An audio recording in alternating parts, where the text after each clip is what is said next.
इन 27 नंबर आयत सां अल्लाह साईं इन जे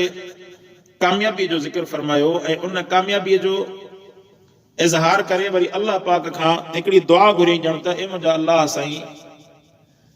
काश जेकॾहिं मूंखे जेके इनाम मिलिया इन्हनि इनामनि जी ख़बर मुंहिंजी क़ौम ताईं पहुचे।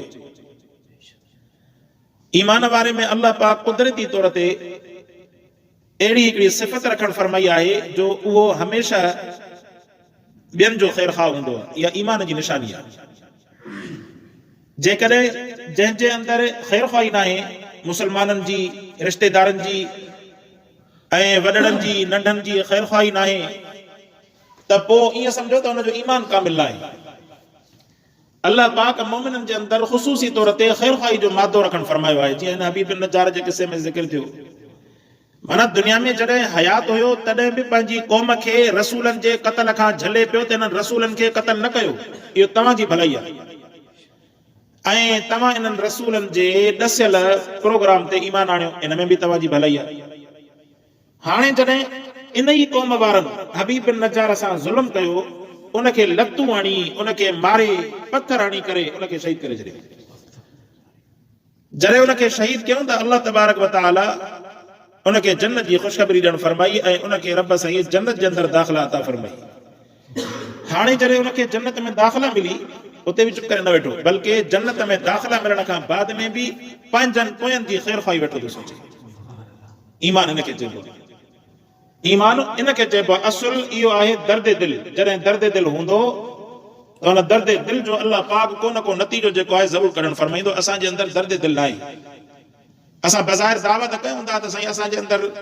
वॾी जेका आहे उम्मत जी ख़ैर ख़्वाही आहे, उम्मत जी गिणती आहे, वॾो फ़िक्र आहे, पर हक़ीक़त में सिर्फ़ु ऐं सिर्फ़ु पंहिंजो फ़िक्र आहे, पंहिंजी ज़ात जो फ़िक्र आहे, माल जो फ़िक्र आहे, पंहिंजे घर जो फ़िक्र आहे। इहे फ़िक्र बि अजाया न आहिनि, इहे फ़िक्र बि पंहिंजी जाइ ते कम वारा आहिनि। पर इन्हनि फ़िक्रनि सां गॾोगॾु ईमान वारे जी ख़सलत इहा आहे त ईमान वारो पंहिंजो पाण सां ख़ैर ख़्वाही करे, पंहिंजे घर वारनि सां ख़ैर ख़्वाही करे, पंहिंजी औलाद सां ख़ैर ख़्वाही करे, पंहिंजे भाइरनि सां ख़ैर ख़्वाही करे, पंहिंजी भेनरुनि सां ख़ैर ख़्वाही करे। ऐं इन ख़ैर ख़्वाही जे अंदरि पोइ जॾहिं सोचींदो त पोइ जेके आहिनि सभु जेके आहिनि दुनिया जो हसद, साड़, हर शइ जेका आहे ख़तमु थी वेंदी। हर शइ ख़तमु थी वेंदी। जेकॾहिं माण्हू इहो सोचींदो त उहा अॻिलो माण्हू मूंसां चङाई न कई, पर मां अलाह जी रज़ा जे ख़ातिर सां चङाई थो कयां, अल्लाह तबारक व तआला अहिड़े माण्हू जे लाइ बरकत ऐं रहमत जा दरवाज़ा खोलणु फरमाईंदो। छो त ज़ाहिर आहे जेको माण्हू ॿियनि जी आसानी सोचींदो, अल्लाह ऑटोमेटिक उन जे लाइ आसानी जा रस्ता पैदा करणु फरमाईंदो। तव्हां सिर्फ़ु ज़हन जे अंदरि, माना ज़हन जो माइंड रुगो चेंज कयो, इंसान जी ख़ैर ख़्वाही वारो मादो पंहिंजे ज़हन जे अंदरि फिट करे छॾियो। हाणे पोइ ज़रूरी न आहे त उन्हनि खे माण्हू मानियूं खाराए, घर ठाराए ॾे, न। जेको वस में पुॼे पंहिंजे ज़बान सां जेकॾहिं उन्हनि सां ॿ चङाईअ जा लफ़्ज़ ॻाल्हाई, इहा बि ख़ैर ख़्वाही आहे। इन जो बि अल्लाह उनखे अजर थो अता फरमाए। असां में दुनिया जे इन मादी ज़िंदगी जे अंदरि ख़ैर ख़्वाही जो नालो निशानी कोन्हे, माना ॼण त ईमान ई कोन्हे। स्कूलनि में वञो, तालीमी इदारनि में वञो, उते जेको आहे सिर्फ़ु ऐं सिर्फ़ु मादीअत सेखारी थी वञे। माना पंहिंजे जिस्म जे लाइ, पंहिंजे बचनि जे लाइ छा कजे, पोइ उन जे लाइ हराम खाइणो पवे, रिश्वत खाइणी पवे, व्याज खाइणो पवे, परवाह न आहे। दुनिया खे माना तॾहिं फतह कबो जॾहिं मूं वटि माल हुजे। जजो माल जाम हूंदो त को ॻाल्हाए बि न सघंदो हर को, या वरी ताक़त हुजे, पावर हुजे, पोइ माण्हू इन गिणतीअ में, इन फ़िक्र में पंहिंजी ज़िंदगी गुज़ारे थो। नतीजो इहो आहे जो आख़िरत वारी ज़िंदगी बर्बाद करे वेहे थो। पर जेकॾहिं इंसान खे गिणती हूंदी त मां पंहिंजी ख़ैर ख़्वाही सां गॾोगॾु हिन मुस्लमान जी ख़ैर ख़्वाही कयां, हे नमाज़ नथो पढ़े, हिन खे दावत ॾियां, हिन खे दावत ॾियण सां गॾोगॾु मुंहिंजो हिकिड़ो दोस्त आहे, उन में मूं महसूसु कयुमि त उहो फजर जी नमाज़ जमात सां नथो पढ़े। मूं हुनखे पहिरियां इन कंहिं अंदाज़ में उनखां मां पुछियो, वरी लाराईंदो पियो त मूंखां त मथां हिनखे ख़बर पवे। त मूं हुनखे चयुमि सिधो सधो, मुंहिंजो जेकॾहिं तूं मुंहिंजो दोस्त आहीं त तुंहिंजे मथां हक़ आहे त मुंहिंजे अंदरि का कमज़ोरी ॾिसां त मूंखे ॿुधाए, मुंहिंजे मथां हक़ आहे त तुंहिंजे अंदरि जेका कमज़ोरी ॾिसां मां तोखे ॿुधायां। छो तूं फजर जी जमात जे अंदरि कोताही करे थो, इहो मां तोखे न ॿुधाईंदुमि। क़यामत जॾहिं इन हक़ जे बारे में बि रब पुछंदो त तूं पंहिंजे दोस्ती जा कहिड़ा हक़ अदा कया। ऐं माण्हू वटि इन शइ जो को वाम गुमानी कोन्हे, इन शइ जो वजूद ई कोन्हे। माण्हू सम्झंदो आहे हर को आज़ादु आहे। पोइ माण्हू हुनखे दावत ॾींदो ज़बान सां, वरी पंहिंजे दिलि में पंहिंजे मुंहं सां दुआ घुरंदो त ए मुंहिंजा अल्लाह, हे मुंहिंजो दोस्त अथई, मुंहिंजा अल्लाह साईं इनखे जहन्नम जी बाहि खां बचाए ॾियां। मां नथो घुरां जहिड़ी तरह पंहिंजी औलाद खे, पंहिंजे भाइरनि खे, पंहिंजे अबे अमड़ खे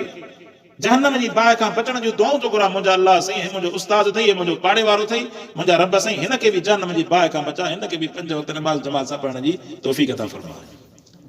पोइ इहो हाणे दुआऊं बि घुरे थो, दावत बि ॾिए थो। इन खां बाद में इंसान इन फ़िक्र में हूंदो गर्ज़ त हबीब नजार हिकिड़ो सबक़ ॾिनो असांखे, अलाह साईं उनजे इन फ़िक्र जे करे रब साईं उनजो ज़िक्र क़ुरान पाक जी सूरत यासीन जे अंदरि करणु फरमायो, जेका सूरत यासीन सॼे क़ुरान पाक जी दिलि आहे, उनजे अंदरि उनजो ज़िक्र करणु फरमाई।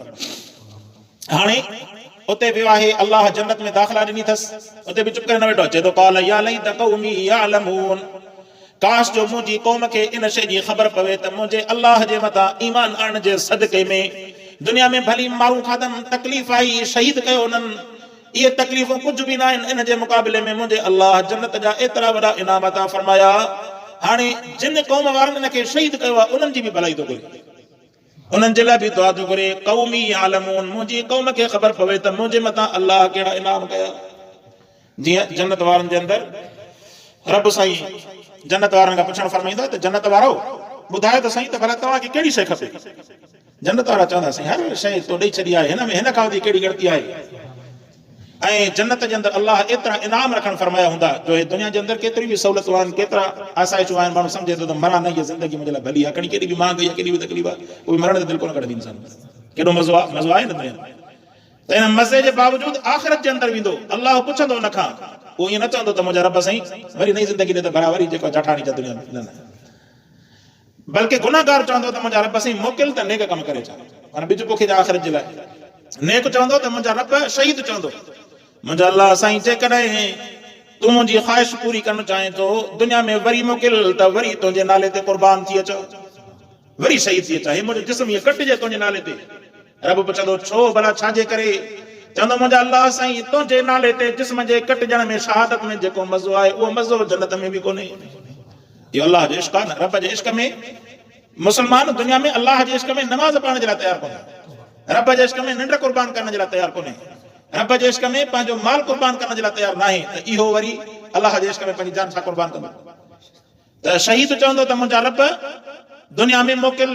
वरी तुंहिंजे नाले ते शहीद थी अचां, तुंहिंजे नाले ते शहीद थियण में जेका लज़त ऐं मज़ो आहे इहो मज़ो जन्नत में बि कोन्हे। अलाह साईं हबीब नजार खे शहीद थी आयो, जन्नत में दाख़िल थियो, त उते बि पंहिंजी क़ौम जी ख़ैर ख़्वाही थो घुरे, मुंहिंजा अलाह मुंहिंजी क़ौम खे जेकर ख़बर पवे त जन्नत में अलाह ईमान जे मुक़ाबले में उनजे नतीजे में केतिरा वॾा इनाम रखणु फरमाया आहिनि। और रब फरमाईंदो त हाणे असांजो कानून आहे त असां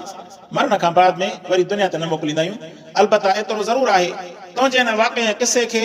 असां जेको आहे इन क़ुरान जे अंदरि ज़िक्र फरमायूं था, जेको क़ुरान मोहम्मद मुस्तफ़ा सल्लल्लाहु अलैहि वसल्लम जे मथां नाज़िल थींदो, सो रब से उनखे ज़िक्र फरमायो, बिमा गफ़र ली रब्बी वजअलनी मिनल मुकरमीन। साईं मुंहिंजी क़ौम खे ॿुधाए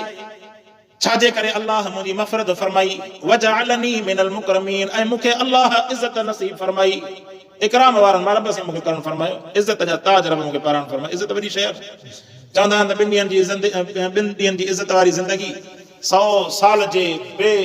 इज़त वारी ज़िंदगी खां जेको आहे भली आहे, ज़िलत वारी ज़िंदगी खां हिकु ॾींहं जी ज़िंदगी भली, हिकु ॾींहं जो शहादत जो मौत।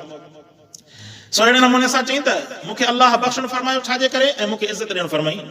वमा अनज़लना अला क़ौमिही मिन बादिही मिन जुनुदिन मिनस समा, ऐं फरमाई त ऐं जेको नाज़िल थियो उन जी क़ौम जे मथां इन खां बाद में मिन जुनुदिन मिनस समा, ऐं लश्करनि जा लश्कर आसमान तां नाज़िल थिया, वमा कुन्ना मुनज़िलीन, ऐं अहिड़ा लश्कर वरी कॾहिं बि अॻु में नाज़िल थींदा न हुआ। हाणे हुननि जो शहीद कयो इनखे, रसूलनि जे बि पोयां पिया, वरी हबीब नजार खे बि शहीद कयूं, ईमान त न आंदो, रहंदो नाफ़रमानी जे अंदरि बि वरी रहंदो, अञा बग़ावत जेके चइबो आहे, हिकिड़ो त माण्हू ईमान न आणे, ॿी ॻाल्हि सम्झ में अचे थी, ईमान न आणण खां बाद में वरी जेको ईमान जी दावत ॾे उन सां विढ़णु, इहा त माना सफ़ा अलाह जी ज़ात सां जंग आहे। माण्हू खे ॻाल्हि सम्झ में नथी अचे त माण्हू खणी ईमान नथो हाणे, चुप करे वेहे थो, इहो बि मुजरिम आहे, पर इहो घटि मुजरिम आहे उन जे मुक़ाबले में जेको क़ुरान खणी करे ईअं पढ़ी ॿुधाए, अलाह जी दावत ॾे, मुस्तफ़ा सल्लल्लाहु अलैहि वसल्लम जे रस्ते जी दावत ॾे, रहंदो वरी उनखे टुटणु शुरू करे त विया तूं जेको आहे इहो कमु बंदि कर, त पोइ इन जे मथां पोइ अलाह जो अज़ाब,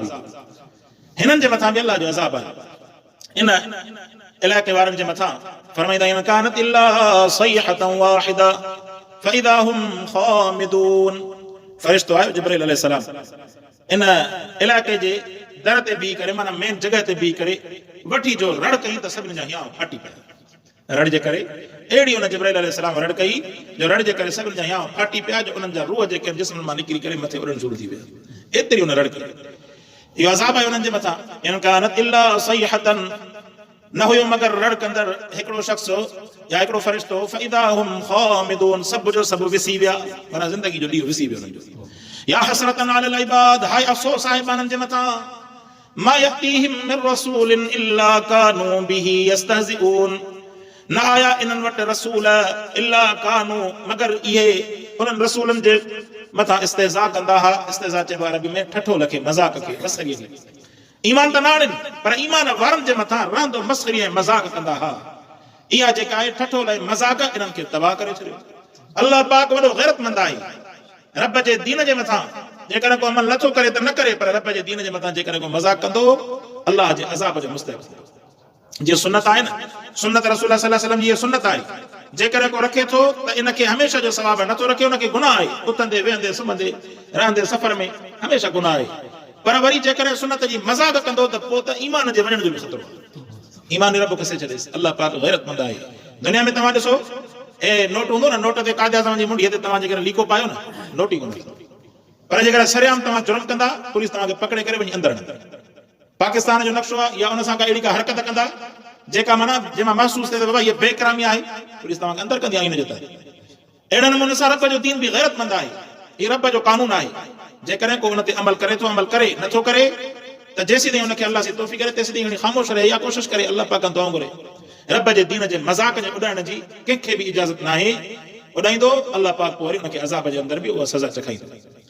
त इन में क़ुरान फरमाए त जॾहिं रसूल हिननि जे तरफ़ आया इहे इस्तिज़ा कंदा हुआ अलम यरौ कमा अहलकना अल्लाह फरमाए त इन्हनि न ॾिठो छा कमा अहलकना क़बलहुम मिनल क़ुरून इन्हनि खां पहिरियां केतिरा ॻोठ असां हलाक कयासीं अन्नहुम इलैहिम ला यरजिऊन बेशक इहे वरी पोइ पंहिंजे दुनिया में कॾहिं बि मोटी न आया